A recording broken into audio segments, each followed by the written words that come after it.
नमस्कार दोस्तों, मेरे इस YouTube चैनल में आप सबका स्वागत है। तो मेरे पास है मेरी इलेक्ट्रिक स्कूटर ओला S1 प्रो। तो इसके बारे में मैं इस वीडियो में आप सबको बताने वाला हूँ। जो इस स्कूटर को ख़रीदना चाहते हैं, ये वीडियो उनके लिए काफ़ी इन्फॉर्मेटिव रहेगी। तो पहले मैं बता दूँ, इस स्कूटर को आप अगर ख़रीदना चाहते हो तो आपको कोई शोरूम नहीं मिलेगा। इसको आपको ओला के वेबसाइट से या फिर ओला के ऐप से ऑनलाइन बुक करना पड़ता है और इसकी डिलीवरी घर पे होती है। तो इस स्कूटर की डिलीवरी कैसे हुई, इसका भी वीडियो है, आपको आई बटन पे मिल जाएगा। आप मेरे प्लेलिस्ट पे भी जाके देख सकते हैं, इसके बारे में मैंने और भी वीडियोस बनाए हैं। तो आपको बता दूं दोस्तों कि ये स्कूटर जो है मुझे जनवरी 15 को डिलीवर हुआ था और मैंने अब तक इसे 7000 प्लस किलोमीटर्स राइड कर लिया है।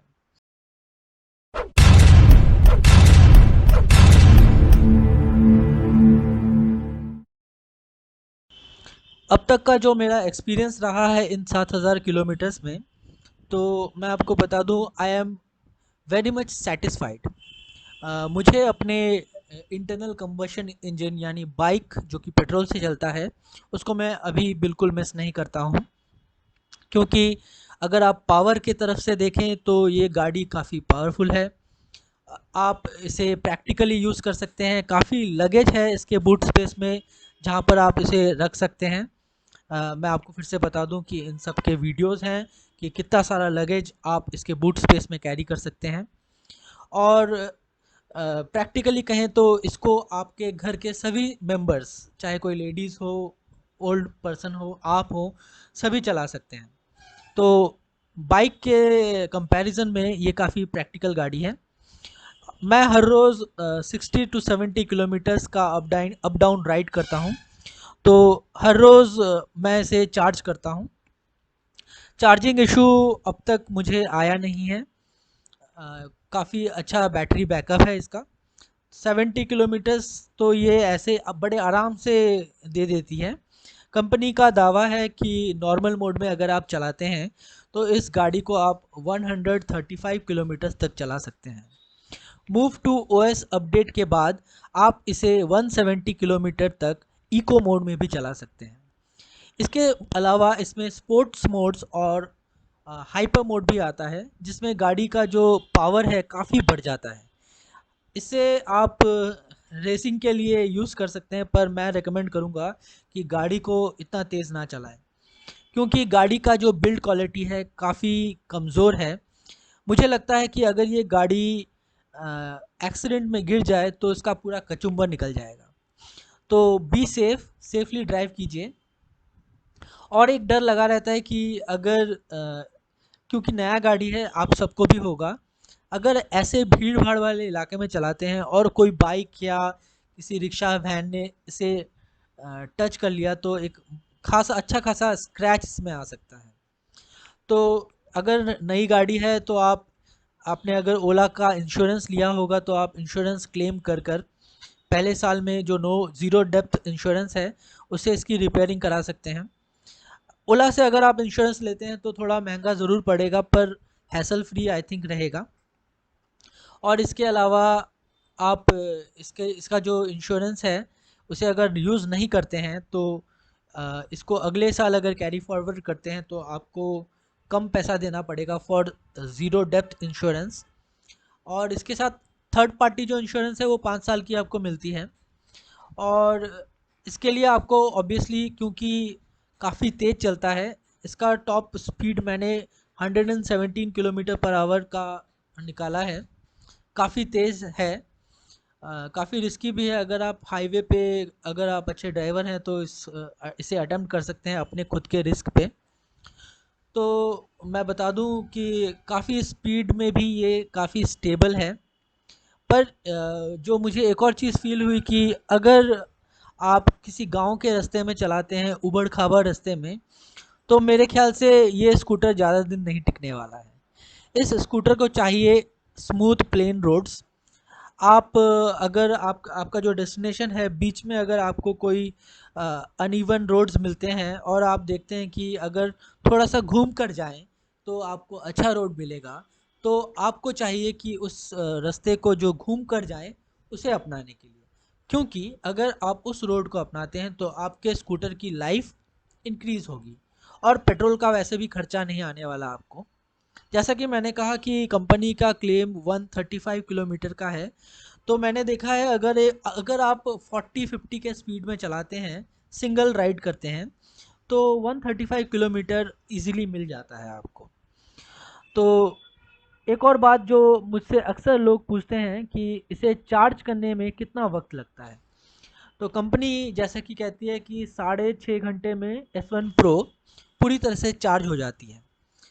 वैसे भी मेरा अब तक तो पूरा पूरी ज़ीरो हुआ नहीं है, पर मेरे ख्याल से ऐसा ही 4-5 घंटा तो लगेगा ही आपको ज़ीरो से फुल चार्ज करने में। और आपका यूनिट खर्च होगा आई थिंक 4 से 5 यूनिट। अगर आप 6 यूनिट भी मान लें और आपका 10 रुपये पर यूनिट का खर्चा आता है, तो 60 रुपये में आप 135 किलोमीटर आराम से इस गाड़ी में जा सकते हैं। बहुत लोगों ने 200 किलोमीटर की भी जर्नी की थी, पर सिंगल चार्ज में 200 किलोमीटर यानी कि आपको आपके गाड़ी को एटलीस्ट 10, 15, 20, 30 ऐसे स्पीड में चलाना पड़ेगा, जो कि काफ़ी इम्प्रैक्टिकल है। तो 135 इज़ अ गुड डिस्टेंस जो कि आप ट्रैवल कर सकते हैं। एक दिन में 100 किलोमीटर चलाना भी बड़ी बात होती है काफ़ी लोगों के लिए। आप देख सकते हैं कि ये जो राइड क्वालिटी है, मैं जो चला रहा हूँ स्कूटर को, मुझे काफ़ी स्मूथ और मज़ा आता है चलाने में। आपको इंस्टेंट एक्सेलरेशन मिलता है क्योंकि ये बैटरी से चलती है, इलेक्ट्रिक इंजन है। तो इसका जो इसका जो एक्सेलरेशन है इंस्टेंट आपको मिलेगा। इसका मतलब ये है कि जैसे ही आप एक्सेलेरेटर दबाते हैं, खींचते हैं, गाड़ी भी खींचती है। ये धीरे धीरे स्पीड लेती नहीं है। तो इससे आपको हैबिचुएट होना पड़ेगा। अगर आप इसके थ्रॉटल को छोड़ देते हैं, एक्सेलेरेटर नहीं करते हैं, तो फिर आपको रीजनरेशन का फीचर मिलेगा। इसका मतलब ये है कि ये गाड़ी खुद को चार्ज भी करती है। यानी कि अगर आप एक्सेलेरेटर दे रहे हैं और एक्सेलेरेटर को छोड़ देते हैं, तो ये जो एनर्जी है ये वापस आपके बैटरी में आती है और गाड़ी आपको फील होगा कि धीरे धीरे स्लो भी हो रहा है। तो ऐसे हाईवे में अगर आप चलाते हैं जहाँ का नज़ारा आप देख सकते हैं, दोनों तरफ वाटर बॉडी है, काफ़ी सुहाना मौसम भी है। ऐसे जगह में जहाँ पर ब्रेक लगाने की ज़रूरत ज़्यादा नहीं पड़ती। अगर जैसे कि ये सामने ऑटो आ रहा है, तो आपको अगर स्लो होना है तो आप जस्ट एक्सेलेरेटर को छोड़ दीजिएगा या फिर इसको एक्सेलेरेटर को आगे की तरफ मोड़िएगा। तो क्या होगा, आपका गाड़ी जो है वो धीरे धीरे स्लो होने लगेगा। पर ये ब्रेकिंग के साथ इसको आप रिप्लेस मत कीजिएगा। अगर आपको इमरजेंसी ब्रेक लगानी है तो आप ब्रेक ज़रूर दबाइए। इसका जो लेफ्ट साइड का ब्रेक है, अगर उसको आप दबाते हैं तो आगे का और पीछे का टायर दोनों एक साथ ब्रेक होगा। और राइट साइड का जो ब्रेक है, अगर उसको खींचते हैं तो सिर्फ आगे का ब्रेक ही अप्लाई होगा। तो जैसे कि मैंने कहा कि इसमें ब्रेकिंग का फीचर है। इमरजेंसी ब्रेकिंग में तो आपको ब्रेक दबाना ही पड़ेगा, और ऐसे हाईवे में अगर आप चलाते हैं तो आपको जस्ट थ्रॉटल को छोड़ना है या फिर आपको आगे की तरफ थ्रॉटल को मूव करना है, जिससे कि गाड़ी धीरे धीरे स्लो होने लगेगी। तो आगे का थ्रॉटल जो है इसका एक और फंक्शन है, इस गाड़ी को आप रिवर्स भी कर सकते हैं। जी हाँ फ्रेंड्स, इस गाड़ी को आप रिवर्स भी कर सकते हैं। रिवर्स का जो मैं आपको बता दूं, ऐसा है अगर आप कहीं पे पार्क कर रहे हैं तो आपको पैर से धक्का लगा के पीछे की तरफ गाड़ी को करना पड़ता है। तो इस गाड़ी में वो मेहनत करने की भी ज़रूरत नहीं है। आप रिवर्स बटन है इस पर, उसको दबाइए, थ्रॉटल को आगे की तरफ कीजिए, गाड़ी अपने आप पीछे होने लगेगी। मैं आपको बता दूं कि ये जो पीछे होगा, अगर आप ढलान पे हैं तो पीछे होना थोड़ा मुश्किल हो जाएगा, क्योंकि ये ढलान पर कुछ खास नहीं काम करती है, ज़्यादा पावर भी यूज़ नहीं करती है। 2 किलोमीटर के स्पीड से ये पीछे जाती है। तो इसका बस इतना ही फंक्शन है, पर काफ़ी कन्वीनियंट रहेगा आपको। इसके अलावा इसमें और भी फीचर्स हैं जो कि मूव टू ओएस में हैं। जैसे कि इसमें आपको नेविगेशन मिलेगा, आपको अलग से मोबाइल लगाकर नेविगेशन करने की ज़रूरत नहीं है। इसी में आप अपना नेविगेशन, जहाँ पे आपको जाना है आपके डेस्टिनेशन को टाइप कीजिए और मैप चालू है, आप मैप देखकर अपने डेस्टिनेशन पे जा सकते हैं। इसके अलावा इसमें 2 स्पीकर भी लगे हैं जहाँ पर आप इसमें अपने मोबाइल से कनेक्ट कर कर आप गाने अपने मोबाइल के गानों को इसके स्पीकर में चला सकते हैं। तो काफ़ी कूल फीचर है। अगर आप यंगस्टर हैं और ऐसा कुछ करते हैं तो आप आपके लिए बहुत सारे हेड टर्न्स करेंगे कि आखिर ये क्या चीज़ है जो आ रही है और म्यूज़िक बज रहा है। ये एक मतलब सभी को अट्रैक्ट करेगा, आपके जो आसपास वाले हैं। तो मैं आपको यहाँ पर फिर से सावधान कर दूं कि अगर आप ऐसा करते हैं तो ऑब्वियसली एक्सीडेंट होने के चांसेस बढ़ जाते हैं। तो आप अगर आपको गाना सुनना हो तो ऐसे किसी पिकनिक स्पॉट पे आइए, वहाँ पर धीरे से गाना बजाइए और एंजॉय कीजिए। तो ये भी आप इसमें कर सकते हैं। अच्छा, इसकी लाइटिंग के बारे में बता दूं, इसके भी मैंने कई वीडियो बनाए हैं। आप प्लीज़ मेरे प्लेलिस्ट से इसके बारे में और डिटेल में जान सकते हैं। तो लाइट्स जो हैं इसमें एलईडी लाइट्स का इस्तेमाल किया गया है। काफ़ी बेहतरीन लाइट्स आपको मिलेंगे। और इसके अलावा इसमें इंडिकेटर बटन और बाकी सब जो भी है, टच स्क्रीन, कंप्यूटर, इन सब का इसमें इस्तेमाल किया गया है। काफ़ी टेक रिलेटेड गाड़ी है, काफ़ी फीचर लोडेड गाड़ी है। इसमें कुछ फीचर्स जो कि मूव टू ओएस के बाद आने वाले हैं, जैसे कि हिल होल्ड असिस्ट।